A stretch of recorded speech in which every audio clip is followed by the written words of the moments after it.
So it's the 29th of June, and today the people from the Patriot Prayer are coming to Oregon. A lot of them probably are Oregonians, but there's a couple different groups of fascists who are in favor of ethnic cleansing in our country that are coming to this city today. And, you know, for the most part, Portland is against ethnic cleansing. We don't believe in those types of values. You know, this land was all stolen land from Native people, so obviously people here are for diversity. So I just wanted to go through my street pack with you guys, because I made this street pack for today's event because I want to be prepared for what could potentially happen down there. People who have been following along know that Patriot Prayer and the Oregon Police Department have a close, intimate relationship. You know, they obviously are in bed with each other. So the people of Portland are having a really challenging time right now with the police department, and also with the fascists who are pushing for ethnic cleansing in this country. So in order to resist ethnic cleansing efficiently, you have to prepare for it. So I'm just going to show you guys a little bit about what I prepared in my pack, so that so you can maybe, if you're going to go to this type of an event yourself, you can be a little bit better prepared, and you know, not face, hopefully you're not going there for any violence. I'm not going there for any violence. So in the event that you're going for a violent confrontation, you might have a different pack. My pack is for a non-violent event. I'm going to go there peacefully, document things with this camera. My battery's running low, actually. I should have plugged this in a minute ago. So here's one part of my pack, is my extra battery and cord. So here's my cord, my extra battery.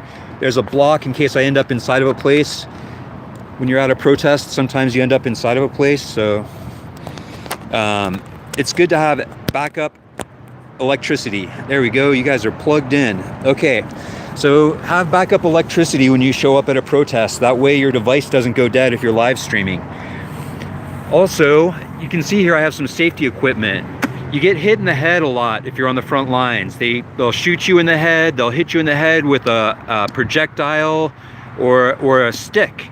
And if they can't do that easily, sometimes they just grab you and throw you on the ground and like bounce your head off the ground. So if you're wearing a helmet, it's harder to get hit in the head. Keep your head safe. In that same vein, we have here some goggles. These are not the greatest, but they have this little seal here to keep the tear gas out of my eyes. So that's a pretty important thing. I also will be using this in the event that there's tear gas. It's a cotton bandana, and what you do is you mix some water, or no, with this you don't mix water. You just use straight apple cider vinegar. So take straight apple cider vinegar, put it inside of a plastic bag, Ziploc bag, stick your bandana in there, and squeeze it real tight. That's what I'm gonna do in a couple minutes once I stop talking to you guys. Then you'll have this vinegar bandana. If you don't have a gas mask, vinegar bandana is about the second best thing you can do to protect your nose and your throat from tear gas or pepper spray. So also, in the name of safety, I have these gloves and long sleeves. I'm gonna cover up my skin as much as I can so I don't get any tear gas on it.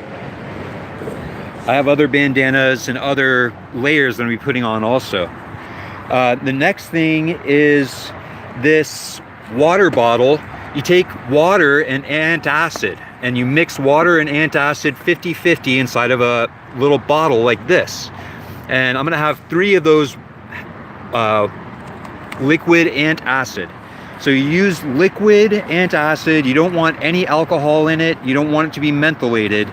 Just unflavored antacid 50-50 water inside of one of these bottles. Then what I'll be doing is I'll have one of these lids that has a hole cut in it, and in the event that it gets tear gas, I'll take the lid hole cut in it, put it on top, and spray it in person's eyes. You start out near the nose and wash out towards the corner of their eye. So I also have here, you can see these bungee cords and ace bandages. And it's the same thing with these trash bags. These are all used to staunch wounds. So in the event that somebody has an extreme wound, like they get their arm blown off or their eyeball blown out, if they get exploded or knifed or something, then what I'll do is I'll take this, stick it onto the wound, and then the best that I can, try and seal it on there. And once it's really sealed on there, I can use this sort of a thing for a tourniquet and wrap it really tight and pull on it so that the person doesn't bleed out.